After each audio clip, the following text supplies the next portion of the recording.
அவன் குண்டா இருக்கான். இல்ல அவன் ஒல்லியா இருக்கான். இல்ல அவன் என்ன இவ்வளவு குட்டையா இருக்கான், இவன் என்ன இவ்வளவு ஹைட்டா இருக்கான் இப்படின்னு சொல்றதுக்கு பேர் தாங்க பாடி ஷேமிங். இந்த வார்த்தை நம்ம ஜென்ரேஷனுக்கு ரொம்பவே பழக்கப்பட்ட வார்த்தை. நெகட்டிவ் சைட்ல பண்ணக்கூடாது, பாடி ஷேமிங் நம்ம யாரையுமே பண்ணக்கூடாது அப்படின்றதுல இந்த ஜென்ரேஷன் ரொம்ப கருத்தா இருக்காங்க. ஆனா இதையே நம்ம 2000 இயர்ஸ் முன்னாடி சொல்லியிருக்காருங்க. பாடி ஷேமிங்ன்ற வார்த்தை என்னமோ வந்தது அரௌண்ட் 1990s தான்.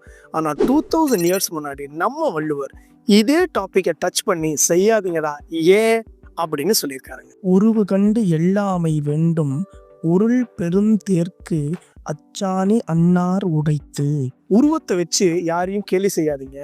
அவ்வளோ பெருசா ஓடுற தேருக்கு அச்சாணி தான் அதை ஓட வைக்கிற ஒரு முக்கியமான கருவியா இருக்கு. அந்த அச்சாணி இல்லைன்னா அந்த தேரே ஓடாது. ஸோ பாடி ஷேமிங் பண்ணாதீங்க அப்படின்னு நம்ம வள்ளுவர் சொல்றாங்க. பாடி ஷேமிங் பண்ற யாரையாச்சும் உங்களுக்கு தெரியுமா? அவங்களுக்கு இதை ஷேர் பண்ணி விடுங்க.